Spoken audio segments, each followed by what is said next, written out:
So we're going to go ahead and continue this algorithm, because this isn't actually the teacher. He might be one of the teachers. This might be a special guest. This is some heavy-duty stuff from MIT.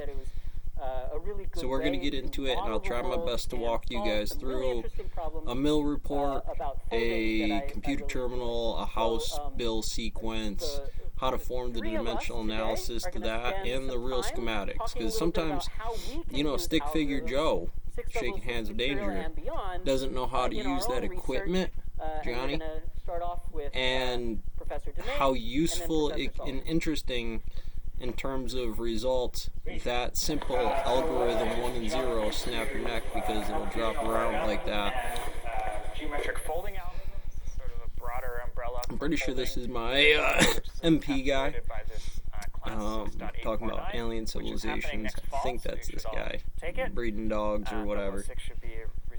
Inside of those algorithms, it gives you a type of math framework schematic that you could parallel M2, beta U, beta V in the diagrams, beta nu, nu U, nu mu, some way the cow blinked at you today. Now again, that's a real Dave, so you can't go too schizo about being that fixed on the moral contract that you write for raises and promotions, and really graphing what that shadow problem will do. I mean, the more you know it, the more likely, probability speaking, and you get into some of the big dogs, you will have a step mechanic that needs to work with a crypto. Whether it be force, whether it be on the frame of the axiom, space-time, derivatives. The fold on the geometry is a shadow area of infinities of having some limits of that breaking jar conjecture. However, 666 Devil tells me that this class, being useful as a reactor using words instead of uranium, can be congruent. Now, you just blinked as a student, right? Thinking to yourself how just breathing oxygen molecules shared with each other in a thermodynamics problem such as this with the doors closed could graph in such a way Chernobyl. Maybe the paper's white on one side, black on the other. You want to fold some two-color pattern like a zebra, or in general some three-dimensional surface like these guys. That's the horse. There is a way to fold it from a large enough square of paper. And it's actually really easy 2 pounds to a prove week, that 2 pounds of barley horse, I'll tell you. That's the sketch of the 2 pages of proof that we go over in 6849, but I'll just hand wave a little very bit. Very clean. I need very nice and good proof. The first thing you do is fold it down into a very long, narrow strip, much longer and narrower than this one, wasting most of the material. And then you take your strip and you just figure out how to turn it in some general way. And I've already given up that mill book, but for the basic diagrams, I wanted to just throw it up, in a very short get them cleaned up for you. To someone you can actually fold everything. Of course, it's a terrible folding, because in the very first step we throw away these are my people. all but epsilon. You bother them, I'll shoot you with 35. You bother them too much and they don't like it. That was back in the 90s, late 90s. At any rate, the first results in computational origami. Well, back it up. And in modern times, in the basic origami fold, there's a lot going on here before you get from how big of a piece of paper do through I the start daily from, weekle. to how big of a model do I get. That's an algorithm. This algorithm type of way of doing very specific to gravity, 9.8 meters per second, and how many of them you need in one. Now, it makes it into a crease pattern that you want to figure out the dot matrix. It'll mess you up, because this is the overall index of different ways about doing that. But very different kind of folding. Very different ways. Square hair. You're going to get in here and say the rabbit out of all of it to be able to see the prints in the snow.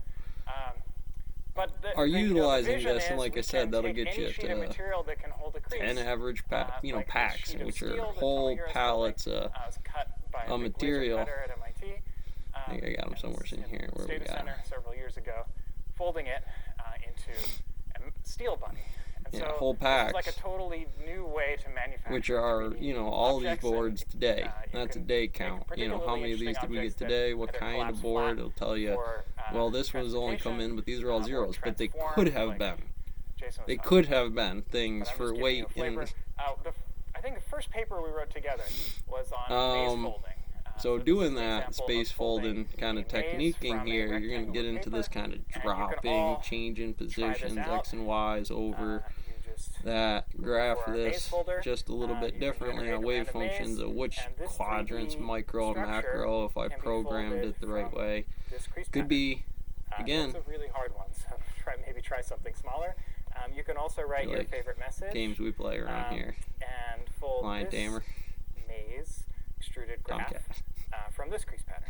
Shooting out the ones and zeros at you. I want to start with something smaller, but that's the general idea. It's actually quite easy to prove this algorithmically if you have. So these blanks, winks, and things could all be algorithms that you basically program into this thing, and it says, "Oh, squeak." This is just a graph on a grid. So there are both sides of the wire, number of different ways up and down it, and playing the game, because in the end of it, whether it's nuclear fusion or running treads, cans, cutting grass, timelines, first time I did it, second time I did it, the spring run, the fall run, after a rainstorm, like, you know, the AI algorithm definitely will graph that and all. And so that on that field schematic, you get into, again, some of the little arbitrarily complicated maze winks of the box. With a constant scale factor. As long as the height that you're extruding that maze is constant, then this is one family of shapes we know how to fold really well. In general, we're trying to understand, you know, what makes the situation of a cat in a box nice shape in that it can be a lot. Naked chicken in the Senate here. As students, you wouldn't notice it, but I usually kick it up in there. Like, who wants to throw down just an OP brief? We could get all kinds of math out of that Bernoulli. Like, as an inverted on that, I can't be. The ROTC position of relative nature says the timeline on gravity is a terminal velocity problem. Here, you know, this is in orbital free fall, the way the up, downs work. If in those types of orientations of these brick trig, obviously, you need to circle out the compass. You know, and instead of this, it's a hot plasma core, you know, chronosphere. Just the rest of this is the satellite passing through right now. We caught this much of it before it flings out of orbit. And so we use sculpture to try to explore and understand intuitively how curved creases work, and then we get better nuclear reactor understanding line, you know, like still steam engine, you know. Even we don't even know whether this surface just exists. A long time for the way the heat temperature, the housing, and its OP so on that it. was sort of in the a bunch of kids top in level of this hierarchy. Computational geometry is a bigger umbrella. I didn't have room for which six. Is represented by another class, 6850. Rolled sticks, you know, six-sided die, each with a system. The game, let me briefly just tell you for about speeding up timeline, is okay. In terms of model computation. 230 numbers. I jumped ahead a little bit.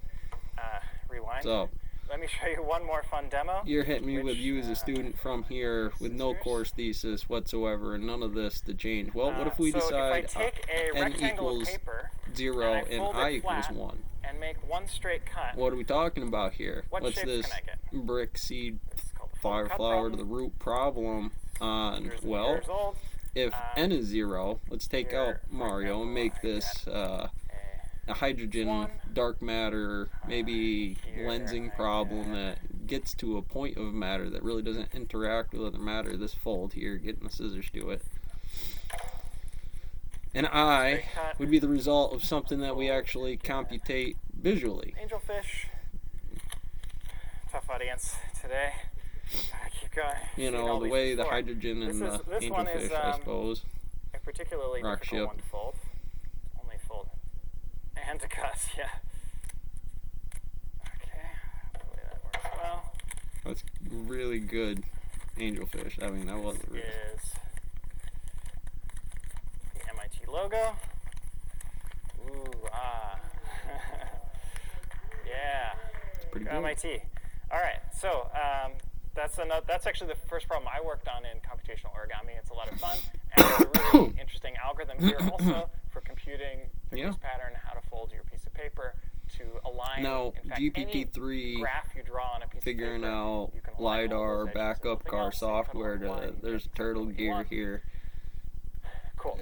We're talking about the river and hieroglyphics Pharaoh. You're going to need to pay me a lot of silver pieces. One thing you can do with DNA, which you all have, just pick out some cool DNA strands and design them in a clever way so they fit together to form a kind of square. Inevitably, some of you are going to have different. You're a nurse, you're a cop. The diagrams in here for RNA, DNA will congruently do that, but the optics may be something very different. Like biology does, it's going to do strong force, weak force, photon, gluon, W boson, Z boson, because that's what it'll do. Along the diagonal, it's a little skewed, so it's hard to see. But the general model is right. It'll go this way. England, Russia, China. China, you hang on. It's getting wild. With 4 different glues, and you can build any square you want, but you don't have very many of these different glues. Carry on. Ideally. And then if you have 2 tiles with complementary glues, they'll want to match together. But it depends. So if you get that book line up, it's how do you get the first one in the back position? Well, you got to change the quadrants, the housing, and turn it upside down. And one of the clicks here, so the fold over in the way of U-Step designed in one perfect path that some kid has to fold all those papers for and do all the trial and error models to figure out how it builds Gypsy Jaeger, Tony Stark's these glues are really strong, and so reactor core. I don't know, right? E here, Eric. So these tiles will always glue together, but only when all 3 of these are glued together can this tile, which has C complement and F complement.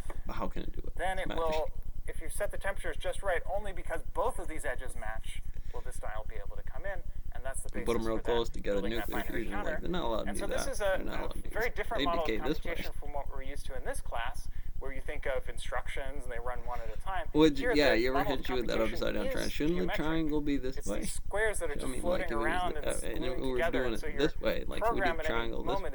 So we do that. We do the friction problem here. Get the 90 problem here.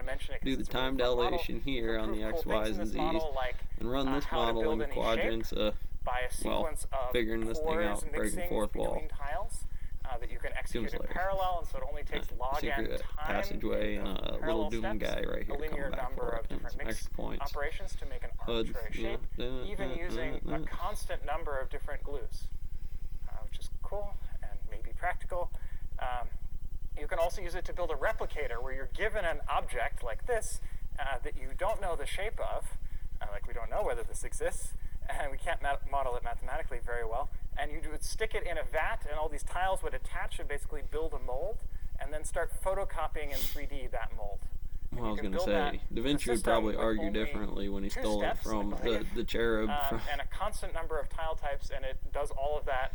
That worked with constant time. In reality, one of those little jigs. You come over here and you put a sensor there, put a sensor here, and you can make it as big or small as you want. The exact scale of that thing. Come in here, poke from this angle. You get some really fun models and very general results. But you only do those angles where you're going around it. So you mess up the stone doing it that way, carving it out, you'll be in trouble. Okay. This stuff will happen. You don't want this stuff. Induction from one of the majors running around here in math. I work mostly in 4 different areas of algorithms.